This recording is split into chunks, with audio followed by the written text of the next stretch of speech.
Hi hello friends, welcome back to media talks. நான் உங்கள் Mounika. So நாளைக்கு எபிசோடு பார்க்கும்போது தாங்க நமக்கு நல்ல ஒரு கிளாரிஃபிகேஷன் இன்னும் நல்ல கூடுதலாகவே கிடைக்கும்னு நினைக்கிறேன். பிகாஸ் இன்றைக்கி எபிசோட் ரொம்ப நல்லா இருந்துச்சு. விஜய் எந்த லெவலுக்கு காவேரி லவ் பண்ணுறாங்க, அவங்களோட காதல் வீக்காவோட காதல் எந்த அளவுக்கு ஸ்ட்ராங்கு அப்படின்னு சொல்லிட்டு ரொம்ப அழகாக சாரதாமாவுக்கு எக்ஸ்பிளைன் பண்ணிட்டாங்க. ஓகேங்களா? ஸோ அதுக்கப்புறம் தான் பார்த்தீங்கன்னா நம்ம காவேரியுமே ஒரு பெரிய ஒரு வாய்ஸ் நோட் நம்ம விஜய்க்கு அனுப்பிச்சிருந்தாங்க. அதையுமே நம்ம விஜய் கேட்டுட்டாரு. அதை நெக்ஸ்ட் டே ப்ரிவியூவில் காமிச்சிருந்தாங்க.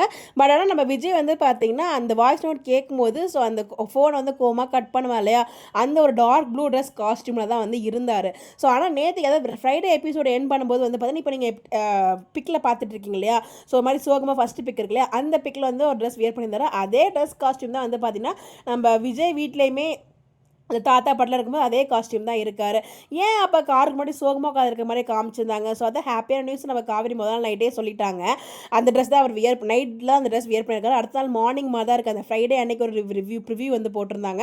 பட் அந்த சீன் இப்போ வரைக்கும் டெலிகாஸ்ட் ஆகலை. உங்களுக்கு ஞாபகம் பண்ணிக்கிறேன், வெள்ளிக்கிழமை சீன் எபிசோட் முடிஞ்சதுக்கப்புறம் ஒரு ப்ரிவ்யூ காமிச்சிருப்பாங்க. இந்த பக்கம் நம்ம காவேரி உண்மையை சொன்னதுக்கப்புறம் அவங்க அம்மா உடஞ்சி போய் உட்காந்துருக்க மாதிரியும், அந்த பக்கம் நம்ம விஜய் பார்த்தீங்கன்னா அது ப்ரொமோ நினைக்கிறேன், அவர் மாதிரி சோகமாக காருக்கு முன்னாடி உட்காந்துருக்க மாதிரி காமிச்சிருப்பாங்க. அந்த காஸ்டியூமும் தாத்தா பாட்டிலாம் இருக்காங்க இல்லையா, அந்த காஸ்டியூமும் சேம் அப்படிங்கிற மாதிரி தான் எனக்கு அப்படி தான் தோணுது. பட் நிறைய பேர் சொல்கிறாங்க ரெண்டு காஸ்டியூமும் வேறு அப்படிங்கிற மாதிரி சொல்கிறாங்க. எனக்கு பார்க்கும்போது ஒரே காஸ்டியூம் மாதிரி தான் இருக்குது.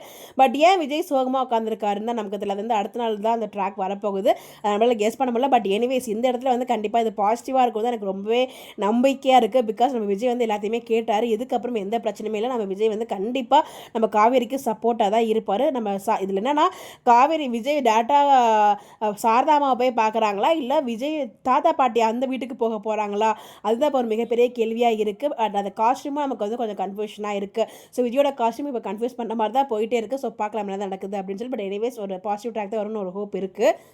டீம் எல்லாம் வெயிட் பண்ணி பார்ப்போம். உங்களுடைய கருத்துக்கள் சொன்னீங்க. என்ன நினைக்கிறீங்க? விஜய் அந்த ஒரு மாதிரி சோகமாக கால் முன்னாடி உட்கார்ந்தார் இல்லையா, அந்த காஸ்டியூமும் இங்கே தாத்தா பாட்டிலாம் முன்னாடி பேசிட்டு இருந்தார் இல்லையா, அந்த காஸ்டியூம் சேம் காஸ்டியூம் நினைக்கிறீங்களா, இல்லை வேறு காஸ்டியூம் நினைக்கிறீங்களா, இல்லை ஏன் அந்த காஸ்டியூம் முன்னாடி அவர் சோகமாக உட்கார்ந்தாரு? என்னவா இருக்கும் உங்களோட ப்ரெடிக்ஷன், உங்களோட கெஸ் எதுவும் இருந்தால் மறக்காமல் கமெண்ட்டில் ஷேர் பண்ணுங்கள்.